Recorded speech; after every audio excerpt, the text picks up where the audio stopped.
안녕하세요. 사랑하는 나그네계 교우 여러분, 그리고 함께 말씀을 같이 따라 읽으며 주의 은혜를 구하는 그리스도 안의 형제 자매된 교우 여러분, 오늘은 사무엘상 17장을 읽어갑니다. 사무엘상 17장에서 우리는 드디어 용사 다윗을 만나게 되죠. 블레셋과 이스라엘 싸움은 늘 항상 치열하게 계속적으로 이어져 왔는데, 우리가 그 14장에서 본 것처럼 요나단의 활약을 통해서 촉발된 블레셋과의 전쟁에서 하나님께서는 이스라엘의 대승을 가져다 주십니다. 그러니까 이제 블레셋은 이제 그 전쟁의 패배를 못 잊고 벼르다가 드디어 이제 17장에서 골리앗을 앞세우고 이제 뭐 확정된 승리를 취하려고 밀고 들어오는 것이 17장의 내용입니다. 과연 이 무서운 준비를 잘 갖춘 블레셋과 싸움 속에서 과연 이스라엘이 승리를 거둘 수 있을까? 사울은 폐위되었는데, 즉 하나님을 버림으로 하나님께로부터 또한 버림받은 사울이 과연 이 전쟁을 어떻게 대처할 것인가? 그것이 잠옷 궁금하죠?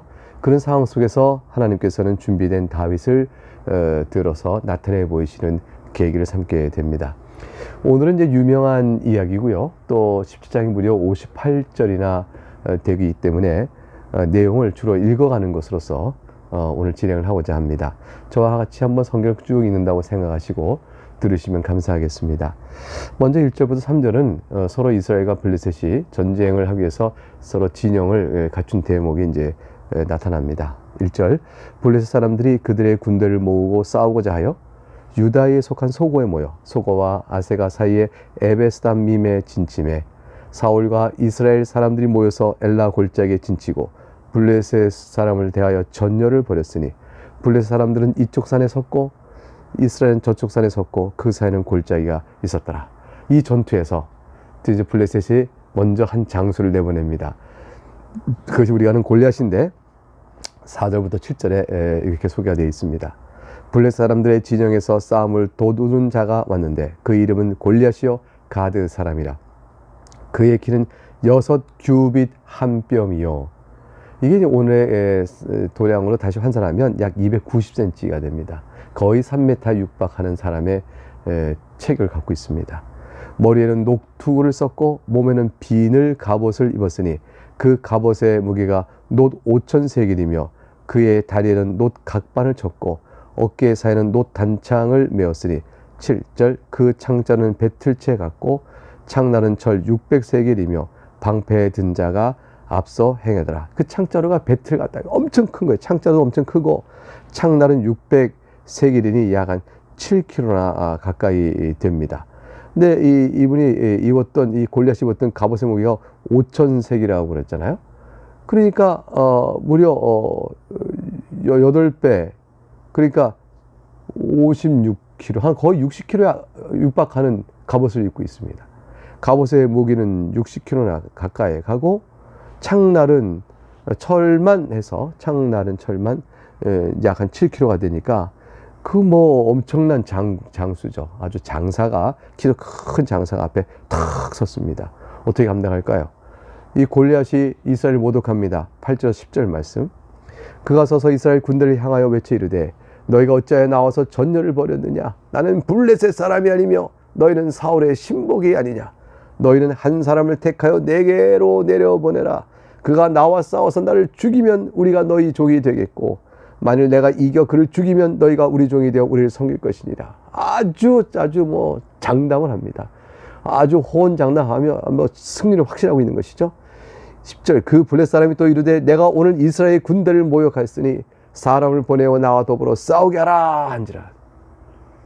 이제 이스라엘을 모독하고 하나님을 모독하고 승리를 확신하며 자신들이 자기가 죽으면 자기가 지면 종이 되겠다고 말합니다.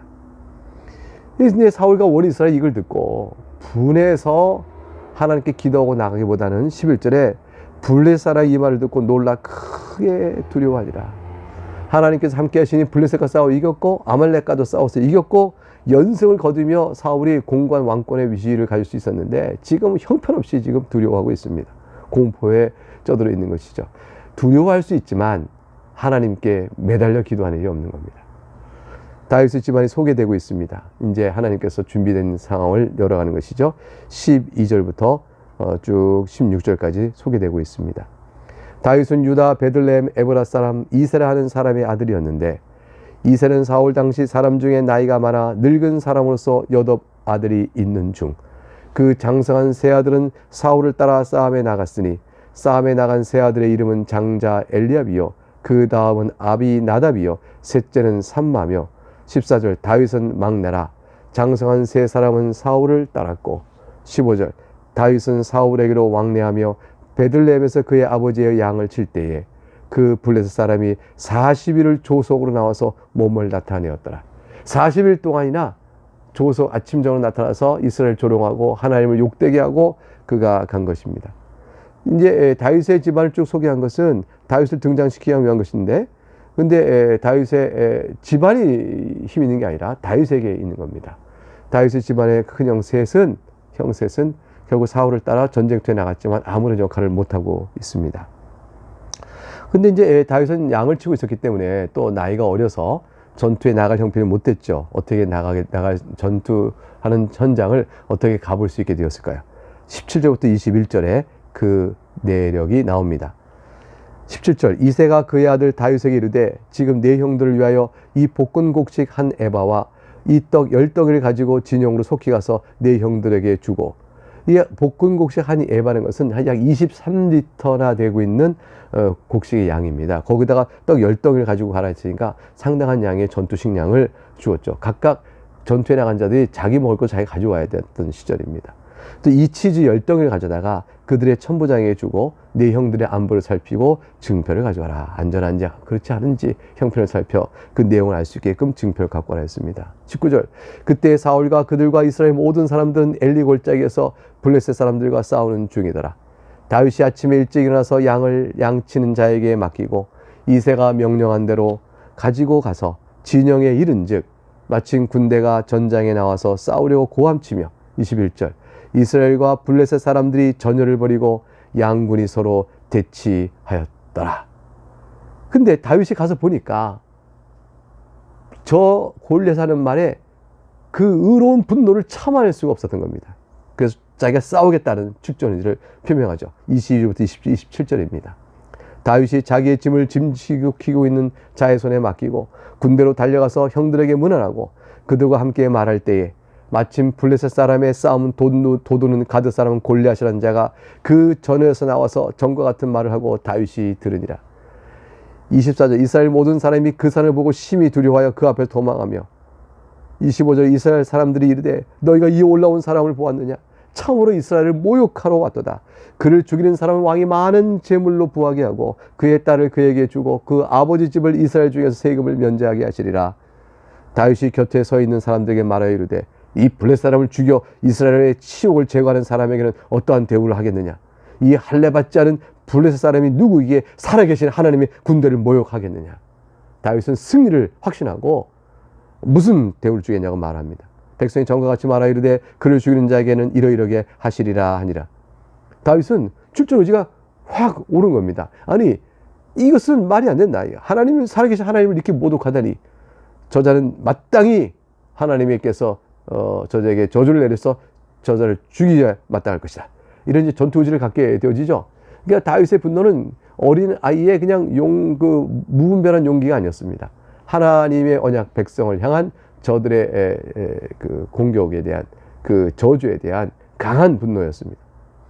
이 말을 이제 큰형 엘리압이 듣고 다윗을 이제 책망하고 또 다윗은 그럼에도 불구하고 죄송합니다. 자신의 의지를 나타내 보이는 내용이 28, 30절에 나옵니다. 그냥 엘리압이 다윗이 사람들이 하는 말을 들은지라 그가 다윗에게 노를 바라 이르되 네가 어찌하여 이리로 내려왔느냐 들에 있는 양들을 누구에게 맡겼느냐 너는 네 교만과 네 마음에 완악함 아노니 나는 네가 전쟁을 구경하러 왔도다. 다윗이 이르되 내가 무엇을 하였나이까 어찌 이유가 없으리까 하고 돌아서 다른 사람을 향하여 전과 같이 말하며 백성이 전과 같이 대답하니라. 형은 다윗을 어리석은 일로 본 거죠. 책망을 안 할 수가 없는 거죠. 사실 누구라도 그렇지 않겠습니까? 근데 사울이 이제 출전하겠다니까 이걸 허락할까요? 31절 33절 세 절을 볼까요? 어떤 사람이 다윗이 한 말을 듣고 그것을 사울에게 전하였으므로 사울이 다윗을 부른지라. 다윗이 사울에게 말하되 그로 말미암아 사람이 낙담하지 말 것이라. 주의 종이 가서 저 블레셋 사람과 싸우리다 하니. 다윗이 말해요. 내가 싸울 것입니다. 주의 종이가 싸울 것입니다. 낙담하지 마소서. 33절 사울이 다윗에게 이르되 네가 가서 저 블레셋 사람과 싸울 수 없으리니 너는 소년이요 그는 어려서부터 용사임이니라. 비교가 안 되는 싸움에 사울이 다윗을 싸우라고 허락할 수가 없었지요. 그러나 다윗이 설득합니다. 목동에서의 자기 경험을 들어서 사울을 설득하고 허락을 드디어 받아냅니다. 34절 37절이죠. 다윗이 사울에게 말하되 주의 종이 아버지 양을 지킬 때에 사자나 곰이 와서 양떼에서 새끼를 물어가면 내가 따라가서 그것을 치고 그 입에서 새끼를 건져내었고 그것이 일어나 나를 해하고자 하면 내가 그 수염을 잡고 그것을 쳐 죽였나이다. 주의 종이 사자와 곰도 쳤은즉 살아계시는 하나님의 군대를 모욕한 이 할례 받지 않은 블레셋 사람이니까 그가 그 짐승의 하나와 같이 되리이다. 또 다윗이 이르되 여호와께서 나를 사자의 발톱과 곰의 발톱에서 건져내셨은즉 나를 이 블레셋 사람의 손에서도 건져내시리이다. 사울이 다윗에게 이르되 가라 여호와께서 너와 함께 계시기를 원하노라. 다윗에게 설득당했습니다. 사울은 사실 방법이 없었어요. 이 어린 다윗을이라도 혹시 희망을 걸어볼까 속수무책했던 사울은 다윗이 당당히 말하는 말에 그만 마음을 열고 내 허락을 합니다. 곰의 발톱과 사자의 발톱에서 하나님이 나를 건졌은즉 이 블레셋 사람의 손에서도 건질 것입니다.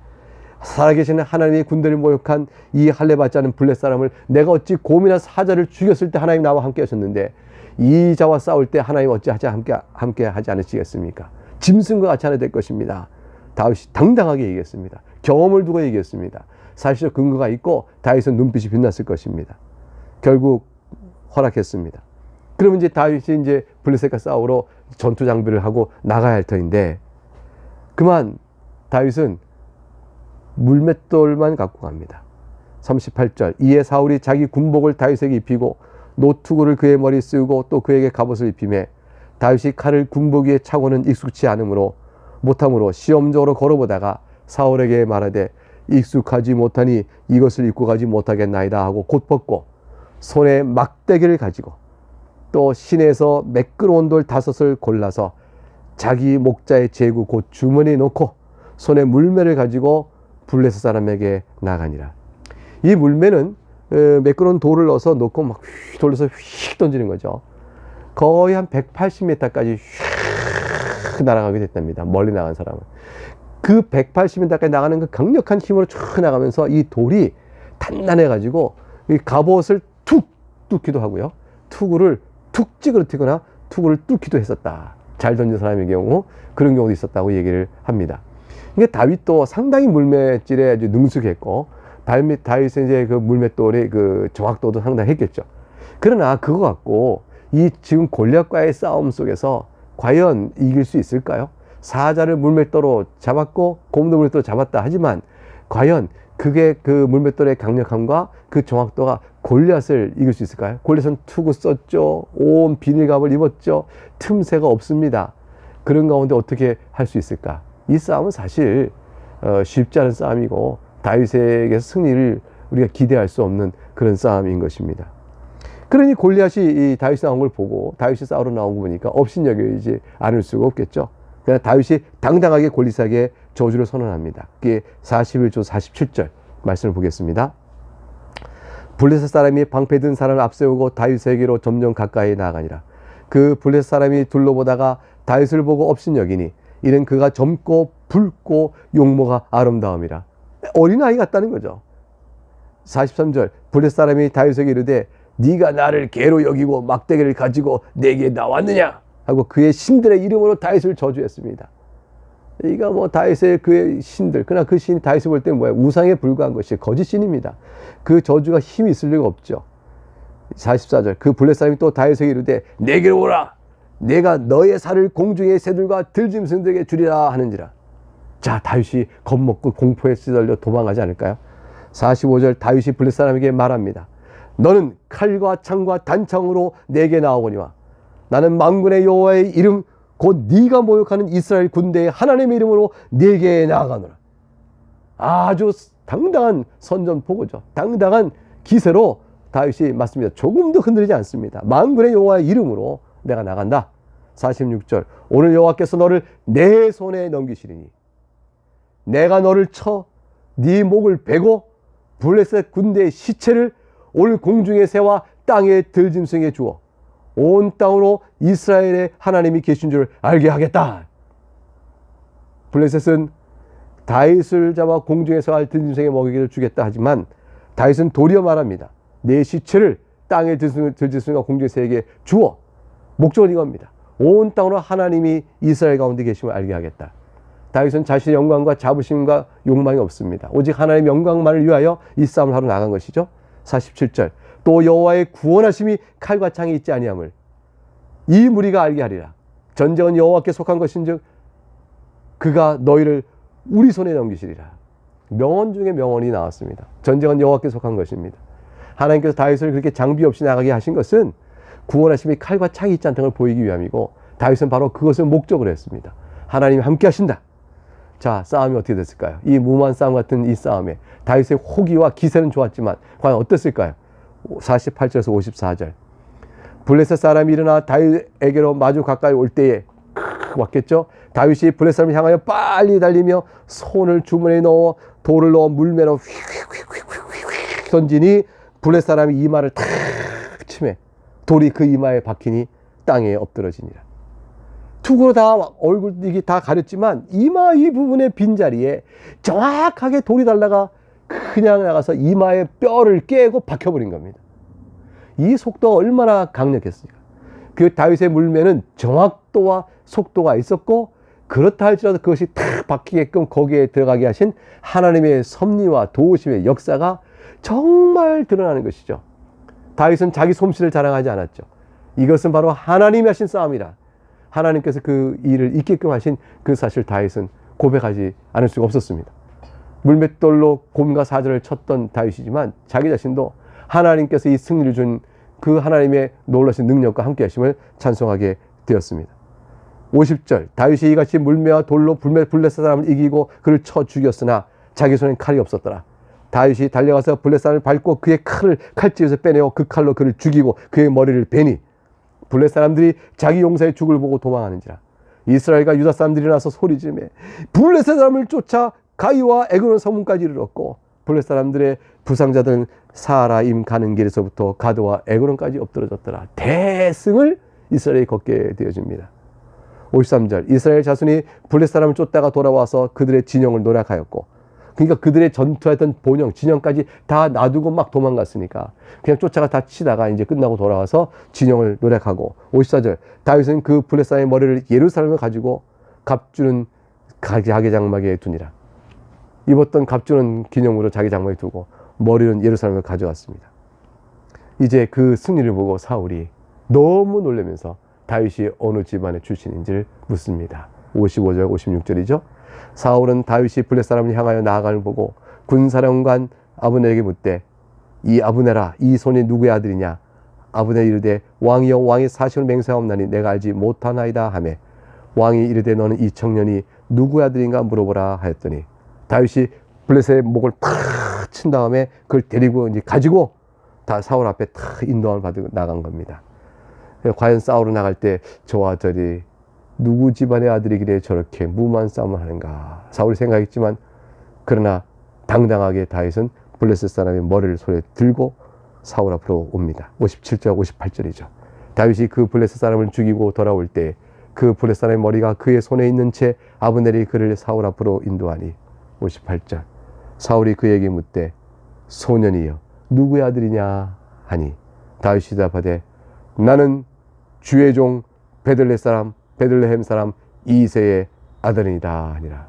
드디어 다윗의 역사적인 등장이요 사울 앞에서의 그 자기의 가문에 대한 이야기요 이걸 통해서 다윗이 등장하여 이제 역사의 경계 속에서 사울이 다윗을 경계하고 다윗이 또 왕으로 등극하는 전반적인 과정의 내용이 이제 이어지도록 할 것입니다. 하나님께서 다윗을 들어 골리앗을 치는 싸움을 이와 같은 상황으로 전개하셔서 승리도 하셨습니다. 교회는 이 시대에 마귀의 골리앗 같은 마귀 세력과 싸워가면서 우리는 아무것도 없지만 우리에게 있는 것은 하나님 우리와 함께 계시다는 간증들입니다. 그 증거입니다. 그걸 가지고 우리는 이 싸움을 해나가며 역사 속에 살아남을 것입니다. 주 오실 때까지 교회는 복음을 전하며 살아남을 것이고, 여러분도 개인 신앙 안에서 이와 같은 간증을 가지고 살아갈 것입니다. 하나님이 나를 돌보신다. 이 믿음으로 함께 하시는 하루가 될 수 있길 바라며 축복하며 여기서 마치겠습니다. 감사합니다.